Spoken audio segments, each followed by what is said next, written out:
जो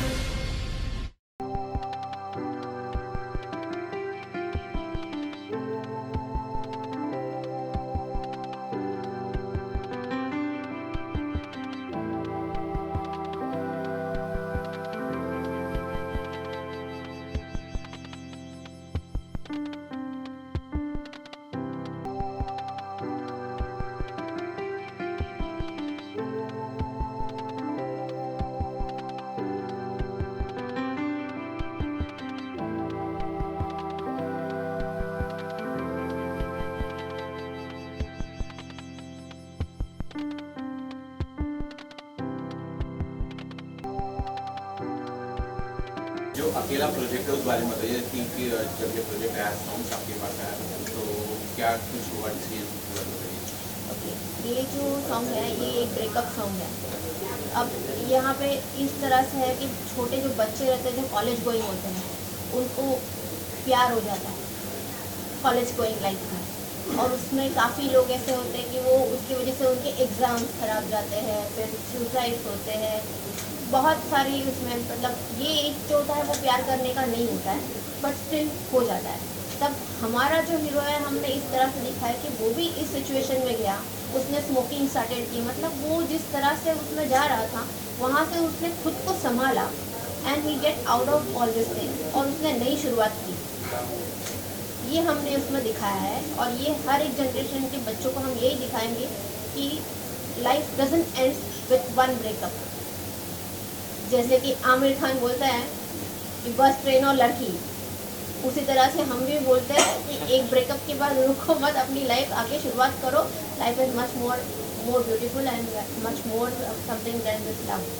साहिल ने भी ऐसे ही किया, पहले तो अभिनय किए, उसके बाद साहिल को आपने चांस दिया गाने के लिए भी, तो कैसा रहा इनका? हाँ, साहिल का एक्चुअली बोलना नहीं चाहिए, दिस इज अ सीक्रेट कि उसका भी मतलब इसीलिए उसने शायद इस सॉन्ग में अच्छा परफॉर्म किया, उसने और वैष्णवी दोनों ने कि अंदर से फीलिंग्स आई उनकी और अंदर से फीलिंग्स आके इस गाने को उन्होंने चांद लगा दिया। डायरेक्टर साहब जानना चाहेंगे कि कैसा कुछ रहा सेट का माहौल और गाना जैसा आपने कराया है गाया है वैसे ही देखने को मिल रहा है, बस बहुत सुकून है तसल्ली। नमस्ते, मेरा नाम सूरज कुटे है। अकेला ये जो म्यूज़िक वीडियो है ये टी सीरीज़ ने प्रेजेंट किया है और त्रिशूलिन सिनेविजन का ये प्रोजेक्ट है और ये प्रोजेक्ट में मैं एज अ राइटर डायरेक्टर करती हूँ। ये प्रोजेक्ट की सबसे ख़ास बात जो है कि ये म्यूज़िक वीडियो का एक जो सब्जेक्ट होता है उसको हमने इस तरीके से पोर्ट्रे किया है कि ये काफ़ी लोगों से कनेक्टेड है, ये यंग जनरेशन से कनेक्टेड है। और इसमें जो मुख्य जो सब्जेक्ट है, जो टॉपिक है वो है रिश्ता, जिसको रिलेशनशिप कहते हैं। तो आजकल की जनरेशन्स में देखा जाता है कि जैसे प्यार हो जाता है फिर ब्रेकअप हो जाता है, जैसे कपड़े बदले जाते हैं वैसे रिलेशन्स बदले जाते हैं, और कभी इस लड़की के पीछे, कभी उस लड़की के पीछे, कभी पैसे के पीछे, कभी फेम के पीछे।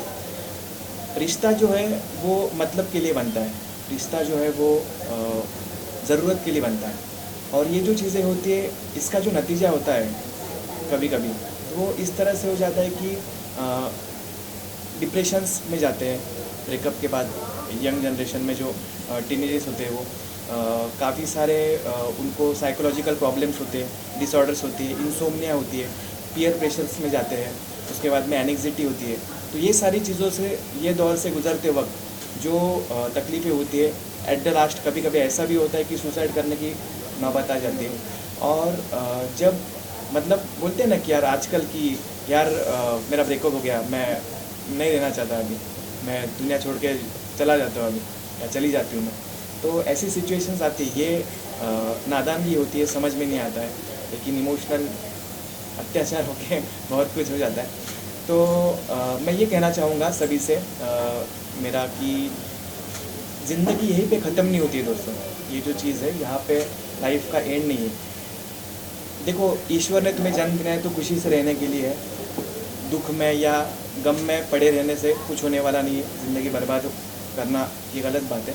तो मैं किसी ने खूब कहा है कि ज़िंदगी हसीन है, ज़िंदगी से प्यार करो, तो मैं कहूँगा कि ज़िंदगी से प्यार करना चाहिए। दूसरा ये आपका पहला सॉन्ग है, तीसरे पे जा रहा है, पहला ही सॉन्ग तीसरे पे क्या बोलना चाहिए? Obviously thank you to T Series की उन्होंने मेरा ये सॉन्ग दिया और मुझे चांस है इतने बड़े प्लेटफॉर्म पे उसको दिखाने का, क्योंकि ये सॉन्ग मेरे लिए मायने इसलिए लगता है कि जो लोग टूटे हैं और तो भी हम जैसे लोग जो टूट के चल रहे हैं वापस आगे बढ़ने के लिए, उनके लिए ये गाना है।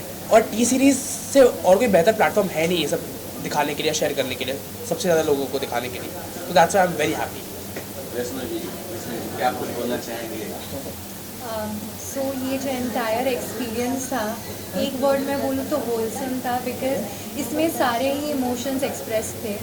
एज इन जो टाइटल है हम लोगों सॉन्ग का, अकेला, the first time I heard, वो सॉन्ग में इतनी सारी चीज़ें बयां किए हुए थे। I mean I will talk mostly English.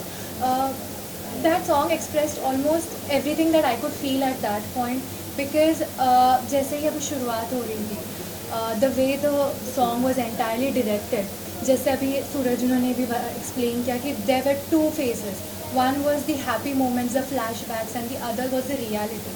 And जिस तरीके से ये जो सॉन्ग एंड भी हुआ है विद अ पॉजिटिव मोनोट कि no matter what happens the life will go on and it must go on, that was something very thoughtful, because आज की जनरेशन पे a lot of people in our age जो प्यार को ही सब कुछ समझ बैठते हैं। ऑफकोर्स प्यार is a very big emotion and it is something that you can feel deep inside, but then उसी में they forget that there's so much more to the life and that there's so much more that they could do in their career wise or their family.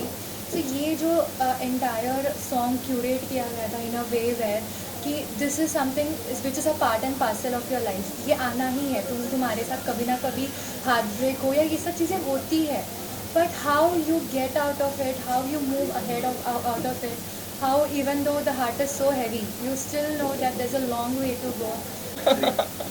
Music चीज़ें ऐसी है कि जब आप कुछ बयान नहीं कर सकते, so music itself describes everything. So अगर मैंने ऐसा नहीं कि मैंने कभी प्यार नहीं किया, बट स्टिल कि मुझे उस टाइम पे वो फील हुआ मैंने। और अगर गाने का देखा जाए तो it's is a breakup song, but अगर आप उस चीज़ में उस टाइम पे लड़की को अगर हटा के कोई भी दूसरी चीज़ आप अगर उधर रख रहे हो, माँ रख रहे हो या फिर कोई चीज़ नॉन लिविंग थिंग भी रख रहे हो, so you can relate with that. वक्त नहीं था, बातें बहुत थी, कुछ तो बताना था, कुछ तो। सो ऐसा इम्पोर्टेंट नहीं है, बट थिंग इज़ दैट कि उस टाइम पे जो मुझे फील हुआ मैंने वो लिखा, एंड एक कनेक्शन रहता है। म्यूज़िक चीज़ें ऐसी कि वो हो जाती है, and I am feeling very blessed कि मुझे इतना अच्छा कंपोजिशन, इतने अच्छे लिरिक्स सूझे। And the next thing is Sahil, because ये गाने का कंपोजिशन इस तरीके से है कि वो एक टाइम पे बहुत ऊपर जाता है गाना, एक टाइम पे बहुत नीचे आता है टेक्निकली अगर बोला जाए तो। एंड उसने वो गाया, बिकॉज फर्स्ट टाइम पे जब मुझे वो बोला कि वो मैं गाने वाला हूँ, सो मैं थोड़ा सा सोचने लगा कि गाना इसको अच्छी बात है बट कैसे कर लेगा ये। बट उसने जिस तरीके से वो अडॉप्ट किया, मतलब बोलते ना कि पागलों की जैसा पीछे लोगों और उसको अडॉप्ट किया उसने, और जिस तरीके से उसने गाया वो। एनीवेज मैं अभी जब ट्रैवल कर रहा था तब उसने मेरे को लिंक आ गया मैं खुद का ही वीडियो देख रहा था, कंटिन्यू देख रहा है, बोला उसमें तो फिर मेरे को थोड़े फ्लैशबैक्स आ रहे थे। जब कभी कभी डायरेक्शन के भी चालू था, सूरज एकदम ऐसा इधर उधर देख रहे हैं, आई वाज थॉट कंफ्यूज है। लेकिन जब कंपोजिशन देखा हमने बोला कि ये बंदे ने हर एक चीज़ बड़ा पॉइंट टू पॉइंट पकड़ा है। मतलब मेरे को जब हाथ पकड़ना है या छोटी छोटी चीज़ें हैं उसे तभी मेरे को बहुत मतलब हेल्प किया, गाइडेंस दिया, थोड़ा ऐसा करना है वैसा करना है। मेरा 20 सेकेंड्स का मे बी रोल रहेगा, लेकिन उसमें भी उसने जान डाल दिया ऐसा। Thanks to Tamannaah ma'am, thanks to Suraj, thanks to Sahil, Vaishnavi madam तो है, और मेन तो सॉन्ग जिसने लिखा है वो बेहतर है। आप देख रहे हैं सक्षम न्यूज इंडिया, सबसे पहले सबसे तेज।